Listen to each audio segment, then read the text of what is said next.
لا يحل لكم أن ترثوا النساء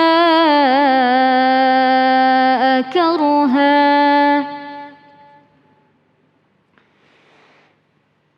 ولا تعضلوهن لتذهبوا ببعض ما آتيتموهن إلا أن يأتين بفاحشة مبينة وعاشروهن بالمعروف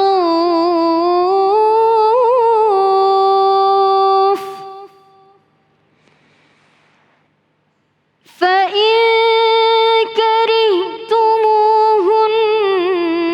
فعسى أن تكرهوا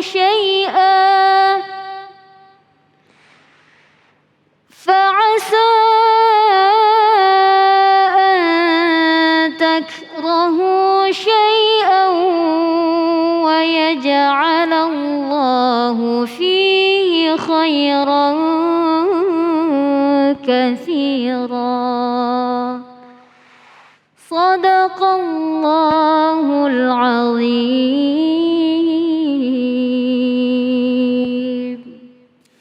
Maha benar Allah dengan segala firman-Nya. An-Nisa Nur Lestari, Masya Allah. Dan baik, kembali lagi di Cahaya Hati Indonesia. Dan kita akan membahas tentang tema kita ini. PPKM ini banyak diartikan macam-macam ya.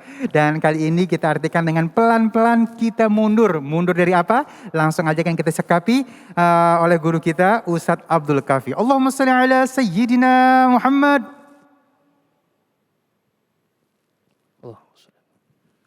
Bismillahirrahmanirrahim. Assalamualaikum warahmatullahi wabarakatuh. Waalaikumsalam warahmatullahi wabarakatuh.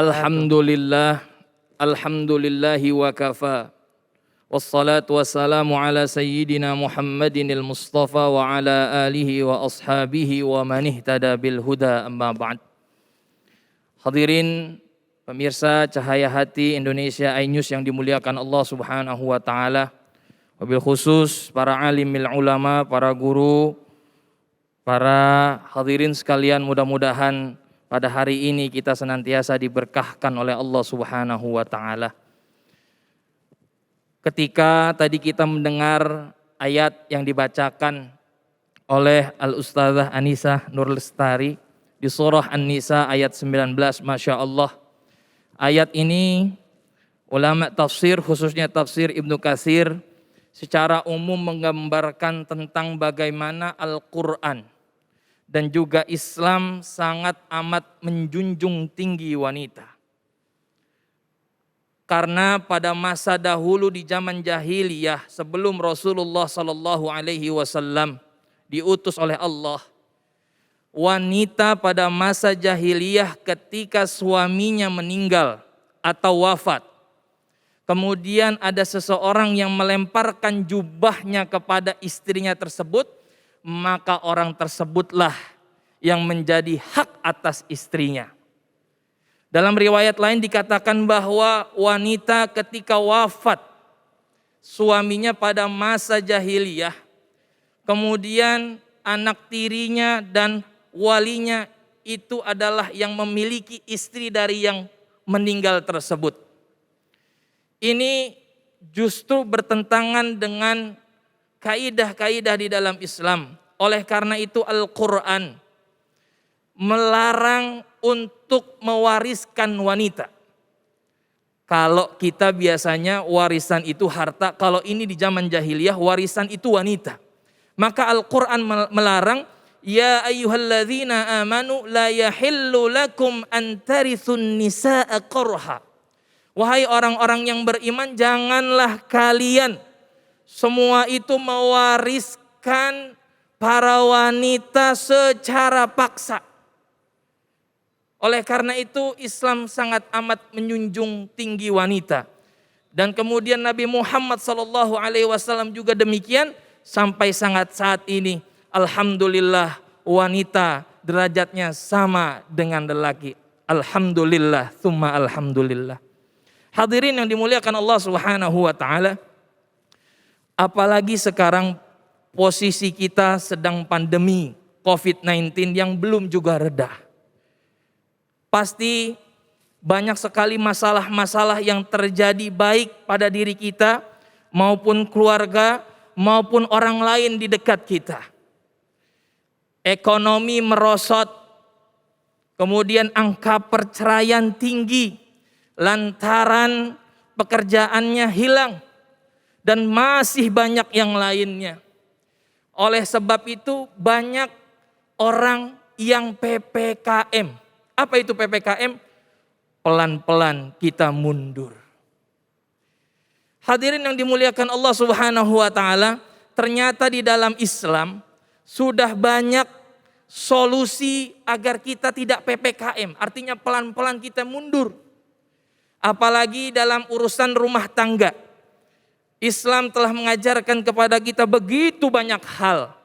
Oleh karena itu, apa sebenarnya penyebab-penyebab PPKM pelan-pelan kita mundur? Yang pertama jelas, yaitu adalah faktor ekonomi.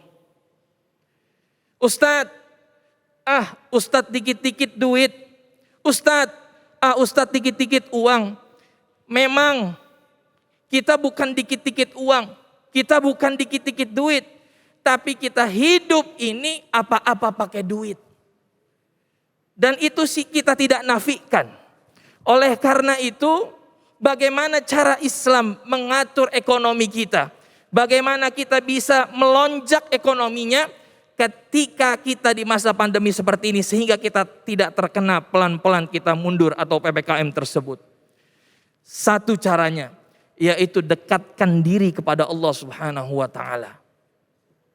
Karena seberapa banyak pun kita berikhtiar, kalaulah kita tidak dekat dengan Allah, percuma yang kita lakukan, sia-sia yang kita lakukan lantaran kita jauh dari Allah Subhanahu wa taala.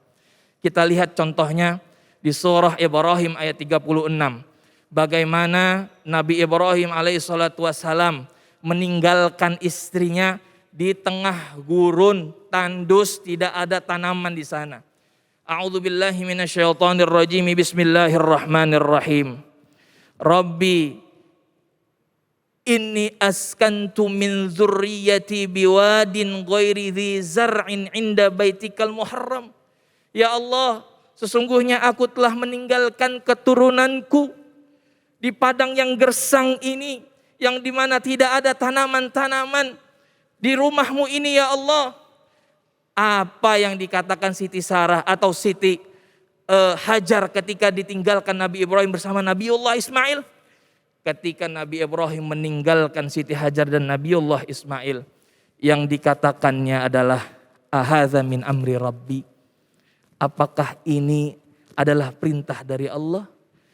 Lalu dalam riwayat Nabi Ibrahim hanya mengangguk-ngangguk, menunjukkan bahwa menjawab iya, ini adalah urusan dari Allah.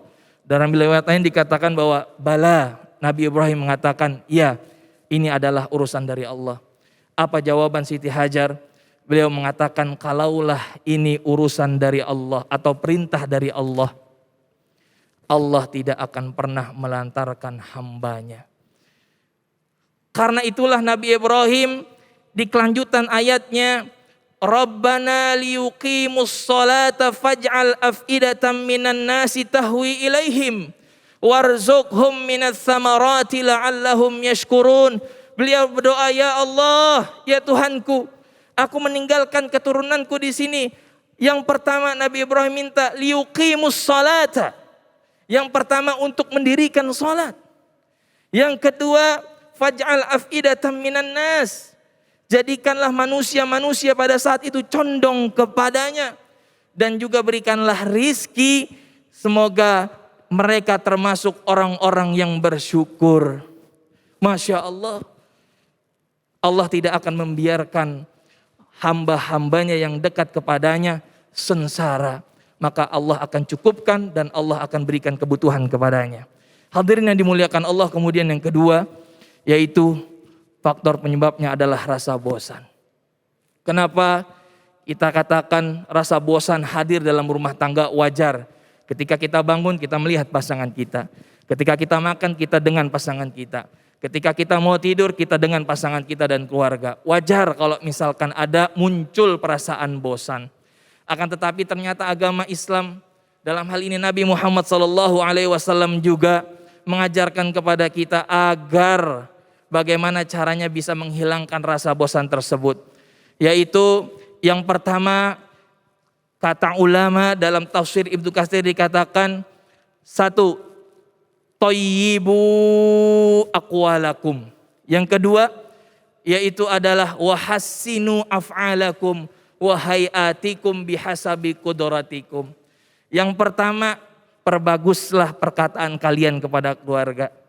Kadang banyak orang di masa pandemi begini, bukannya dia menyemangati suaminya, kemudian juga memberikan semangat kepada suaminya, akan tetapi dia malah marah-marah. Ini yang menyebabkan terkadang suami menjadi frustasi, atau sebaliknya, suami memang lelah setelah pulang bekerja dari pagi sampai malam, ketika sampai rumah ternyata istrinya marah-marah kepada suaminya, tidak ada dilayani dengan baik. Maka kata-kata adalah awal dari keharmonisan, yaitu adalah kata-kata yang terbaik kita kepada pasangan kita. Kemudian yang kedua yaitu wahassinu af'alakum, perbaguslah amal kita, perilaku kita kepada pasangan kita. Kalaulah capek, kalaulah lelah, bisakan kita bilang yang baik-baik kepadanya. Suami pulang kerja, suami pulang capek, sediakan makanan, sediakan teh, kopi dan lain sebagainya. Itu begitu indah. Dan yang ketiga yang paling terpenting adalah wahayatikum bihasabi qudratikum. Apa? Penampilan kita terhadap keluarga kita. Jangan jadi istri itu mulu pakaiannya, dasternya mana dasternya bolong, warnanya merah, itu mulu. Jangan juga suami itu mulu rambutnya begitu, jenggotnya enggak dirapi-rapihin, rapikan.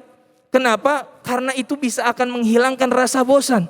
Coba kali ini rapikan rambut dengan model seperti ini. Coba kali-kali saya pakai baju yang seperti ini, sehingga rasa bosan itu bisa hilang. Karena Rasulullah SAW juga mengajarkan kita untuk tidak kaku dalam hidup, agar kita tidak PPKM, pelan-pelan kita mundur. Rasulullah SAW lomba lari dengan Bunda Aisyah radhiyallahu anha. Rasulullah SAW juga pernah mengumpulkan istri-istrinya makan bersama. Kita lakukan juga. Kita panggil kakak kita, keluarga kita, anak-anak kita makan bersama agar bervariasi. Kemudian Rasul juga seringkali menyelimuti istrinya sebelum tidur. Pemirsa yang dimuliakan Allah, sudah berapa lama enggak nyelimuti istrinya?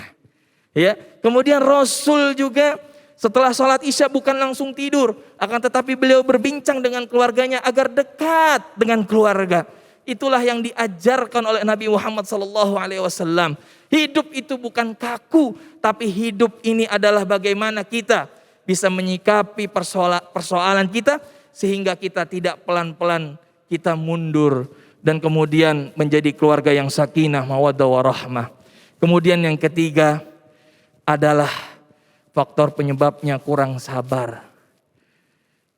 Banyak di sini yang bilang, sabar itu kadang gampang diucap tapi susah dilakukan.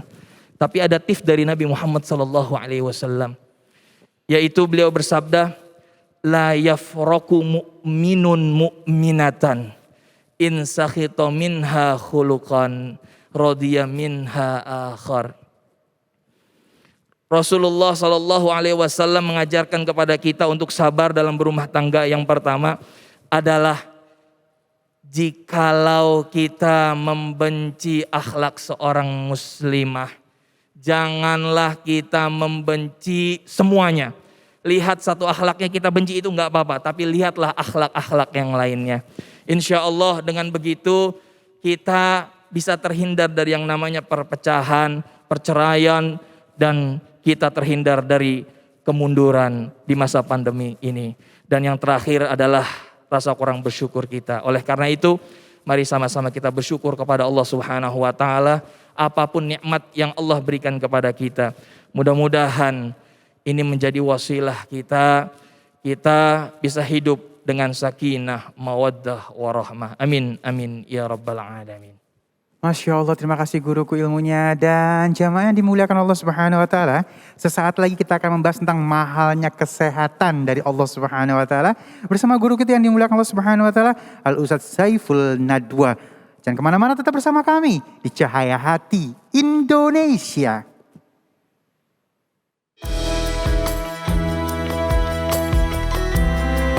Hijab bukan hanya sekadar penutup aurat perempuan muslim saja, tapi juga menjadi identitas dari sejatinya seorang muslimah. Adapun fakta-fakta yang berada di sekitar hijab yang kita kenakan, dan mari kita dalami hal-hal tersebut agar semakin tumbuh rasa cinta kita kepada hijab, sehingga kita senantiasa menggunakannya dalam keseharian sebagai seorang muslimah. Pertama, hijab seringkali dianggap sebagai busana kuno. Banyak wanita tak ingin mengenakan hijab karena takut tertinggal dengan tren fashion. Namun kini hijab telah berkembang pesat dan memiliki trennya sendiri yang tak bisa dianggap sebelah mata. Kedua, melindungi tubuh dari perubahan suhu. Tak hanya berfungsi sebagai penutup kepala atau aurat, tapi hijab juga bisa melindungi kita dari perubahan suhu, terlebih ketika suhu menjadi ekstrim. Hal ini pun telah dibuktikan secara ilmiah oleh para ahli dalam penelitian Hua Di Neijing atau The Yellow Emperor's Classic in Internal Medicine, di mana saat memakai hijab, seseorang dapat mengurangi panas tubuh hingga 60% karena kulit tidak langsung terpapar sinar matahari. Selain itu, hijab juga bisa melindungi kita dari hawa panas yang berubah secara tiba-tiba, yang beresiko menyebabkan tubuh rentan terkena gangguan kesehatan. Ketiga, hijab Indonesia menjadi kiblat fashion dunia. Berkembangnya hijab yang semakin modis tak terlepas dari peran jenius para desainer tanah air, sehingga hijab Indonesia menjadi tren fashion muslim dunia. Keempat, membuat penampilan lebih awet muda. Setiap wanita ingin selalu tampil cantik, bahkan awet muda. Dan bersyukurlah Anda yang menggunakan hijab, karena salah satu keuntungannya akan membuat Anda tampak tetap muda. Mengapa begitu? Hal ini disebabkan karena hijab membantu kita untuk menghalangi sengatan sinar matahari secara langsung yang akan membuat kulit menjadi mudah rusak hingga mempercepat penuaan. Kelima, lebih dihormati pria. Fakta terakhir mungkin akan membuat Anda senantiasa menggunakan hijab, sebagaimana seruan dalam firman Allah Subhanahu wa taala surat Al-Ahzab ayat 59.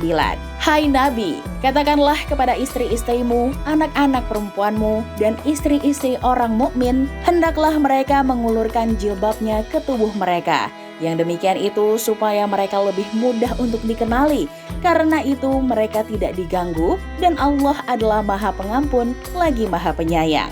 Dari firman tadi, menggambarkan jika jilbab termasuk hijab, memiliki sebuah tujuan mulia untuk menjaga martabat wanita dimanapun, dan dengan menggunakannya, maka kehidupan seorang wanita akan jauh dari fitnah, terlebih gosip di zaman seperti sekarang ini.